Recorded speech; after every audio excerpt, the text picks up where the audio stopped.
Lagi ba kayong napapagod? Minsan masakit ang katawan. Kahit nakapahinga na kayo, pagod pa rin. Ano kaya dahilan nito? Ano ba yung mga pagkain dapat kainin para magkaroon ng energy? Okay? Merong mga normal na pagod. Let's say, nagtrabaho ka, napagod ka, natulog ka, dapat malakas ka na. Pero merong abnormal na pagod, kahit nakapahinga ka, kahit nakabakasyon ka, ilang araw, ilang linggo, pagod pa rin. So, hahanapin natin anong cause muna, anong dahilan. So, minsan itong pagod, hindi lang basta-basta pagod, hindi rin makafocus sa trabaho. Pagkagising sa umaga, pagod pa rin. Laging weary and tired. Pati memory, pag-iisip, parang bumabagal. Maraming dahilan, isa dito na serious na sakit, ang tawag ay chronic fatigue syndrome. May ganung sakit. Itong chronic fatigue syndrome, galing to sa viral infection. So, usually, ang iniisip nila, ang theory dito, galing sa isang viral infection, nagkatrangkaso ka, nagkasipon ka, afterwards, nagloko na immune system mo, kahit gumaling ka na dito sa viral infection, lagi ka pa rin pagod. Parang naging hyperactive yung immune system mo. So, isa tong dahilan na bakit sobrang pagod. Usually, tinatamaan nito mga babae, 30s, 40s, 50 years old. Yun yung age range ng chronic fatigue syndrome. Pwede rin sa lalaki, pero parang mas common sa babae. Baka may halong hormonal changes pa. Other causes of fatigue, baka diet mo hindi maganda, kaya tuturo natin healthy foods. Baka kulang ang kinakain mo, mali yung timing ng pagkain, sobra kang stress, kulang sa exercise, tumataba, kulang sa exercise, overweight, pwede rin. Sobra daming kape, unhealthy foods, kaya laging pagod. Ito nga, chronic fatigue. At baka kulang, mababa yung thyroid hormones, hypothyroid. Pwede rin anemic. Pwede rin anemic ng cause ng fatigue. Ito yung mga physical causes of fatigue. Pero, marami din sa atin, dahil sa dami ng social media, dami ng bashing, meron ding mental fatigue. Pwedeng anxiety, depression, bipolar, baka may mental health problem, kaya pagod ka physically. At ayaw din natin isipin, may small chance yung mga may bukol, may masasamang bukol sa katawan, minsan pagod din ang unang symptom bukod sa anemic. So, tulad ng sinabi ko, itong chronic fatigue syndrome galing sa viral infection, kaya lagi nang hihina. Itong chronic fatigue, tulad na ibang sobrang pagod, may halo pa ibang sintomas eh. Mahina memory, hindi makaisip. Yung kulani, medyo malaki dito sa leeg kasi nga galing viral infection. Pati tiyan masakit, bloating, makabag, parang nasusuka, sensitive sa light. Kahit konting trabaho, konting galaw lang, sobrang pagod. Parang hindi na normal. Yung naglakad ng 15 minutes, parang hapong-hapo. Natulog, pero hindi masarap ang pakiramdam paggising. Okay, maraming masakit sa muscles, sa joints, pati headache. So, pwede lahat yan sintomas ng chronic fatigue. Yan po, pinakita natin. Mahirap gamutin itong sakit, mahirap ma-diagnose itong sakit. Pag nakita natin na walang ibang problema, okay ang thyroid, okay ang anemia, wala namang depression, talagang sobrang pagod, pwede isipin itong chronic fatigue syndrome. Mahirap siyang gamutin. Minsan vitamins, lifestyle change, minsan binibigyan ng antidepressant din. Iniisip may mental health component. Kaya psychotherapy sa psychiatrist, counseling, usually alternative medicine nga. Kasi wala talagang parang mabisang gamot na biglang magpapalakas sa'yo. Itong mga unhealthy foods, kung lagi ka ng pagod, huwag ka na kumain nitong mga hindi healthy na sobrang tamis, sobrang alat, sobrang mamantika, lahat to nagkakos ng high blood, manas, hindi maganda. Mas gusto natin itong mga healthy foods ang kakainin para pampasaya. Siyempre, kung anong kinain natin, yun din ang magiging pakiramdam natin, di ba? Kung what you eat, di ba, is what you get. Bukod dito, kahit nahihirapan tayo, kailangan pa rin talaga i-relax yung isipan natin.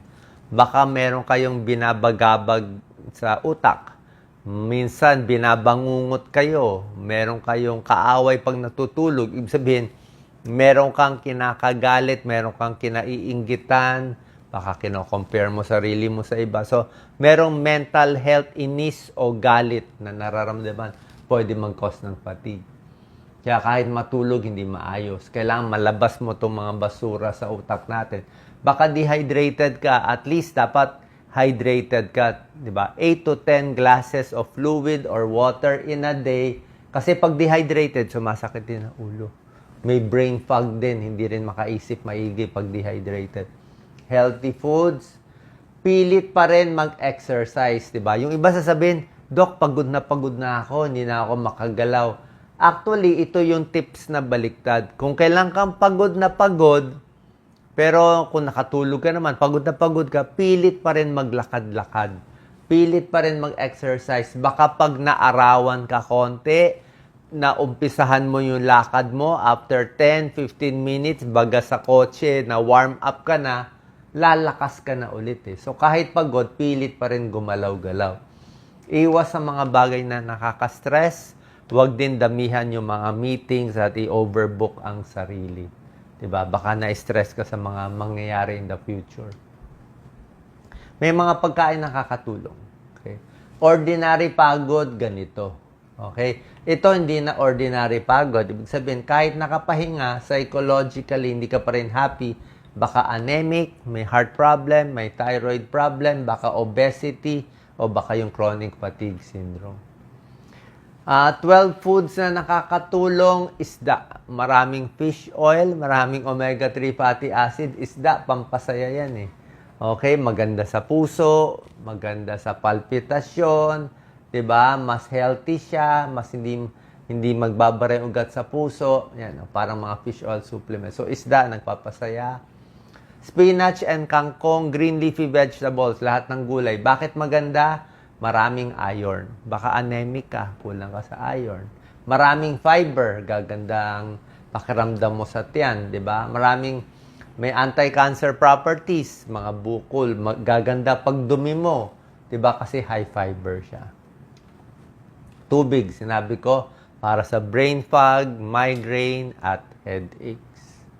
Manok, 'di ba? Chicken soup for the soul, ang nilagang manok, maganda nga sa sipon, sa trangkaso, maraming protein ang maganda siya, healthy protein, ito roast chicken pa nga siya.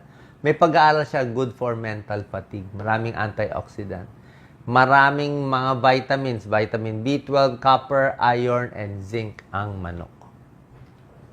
Nuts and seed, basta wag lang maalat, konti lang, sandakot lang, marami siyang minerals. Diba? Parang kumain ka na ng vitamins. Calcium, magnesium, phosphorus, kompleto siya. Potassium, iron, vitamin B1, vitamin B6. Saging, pampasaya. Diba? Lagi ko tinuturo sa inyo. Lagi ako may baon ng saging. Meron siyang component na tryptophan. Pag kinain natin, magiging serotonin. Pampasaya. Happy hormone. May fiber, pampabusog. Pag nagugutom tayo, nagda-diet tayo, pwede saging pang-diet. Healthy carbohydrates din siya. Diba? Sa Japan, ginagamit to. Japanese banana diet. Ako pa nagutom, saging, 1, 2. Kahit anong klaseng saging, lakatan, latundan, saba, okay naman lahat eh. Huwag lang yung banana Q. Matamis yung banana Q. Oatmeal. Oatmeal para sa cholesterol, para sa puso, para sa tiyan. Diba? Maganda po ang oatmeal. High fiber. Pakwan, pampasaya. Maraming antioxidant, maraming lycopene, ang mga red. Actually, itong mga red na pakwan, maganda sa puso. Pag yellow na pakwan, maganda sa mata. So, either yellow or red, parehong maganda. Yan, 90% water, di ba? Para sa Pilipinas, bagay na bagay ang pakwan. Itlog, pampasayang eggs, okay? Maraming protina, maraming vitamin, may vitamin D pa siya, may konting iron pa siya. Siyempre, yung pula, medyo may cholesterol. Pero kung okay naman cholesterol nyo, wala namang sakit sa puso, kahit 1 egg in a day, o sa isang linggo, mga 5 itlog. Kung wag lang siguro prito palagi, mas maganda. Kung hard-boiled egg, pwede rin. So, may pag-aaral. Eggs, pampalakas, good for fatigue. Monggo. Okay? Okay, kumain ng munggo. Hindi bawal sa arthritis ang munggo. Ulitin ko, kahit may arthritis, mali pong paniniwala yun. Try nyo lang. Ang bawal sa arthritis. Osteoarthritis, pwede naman kumain lahat. Yung gout lang. Pag gout, konti lang yung munggo. Pero hindi siya talaga bawal. Ang bawal yung laman loob at alak at karne, yun ang pampataas ng uric acid. So, ang munggo kasi maganda yan. Maraming fiber, di ba? Maganda sa blood sugar. Maraming protina. Vegetable protein. Imbis na karne, dito ang protein mo. Marami siyang magnesium, marami siyang iron para sa anemia. Very healthy ang munggo. Okay? Kamote, pwede rin. May isang pag-aaral, ang kamote reduces fatigue in 78% ng mga participants. Maraming vitamin B6. Ang ganda ng kulay niya. Yan, may yellow. Kamote. Strawberries, maganda rin na strawberries.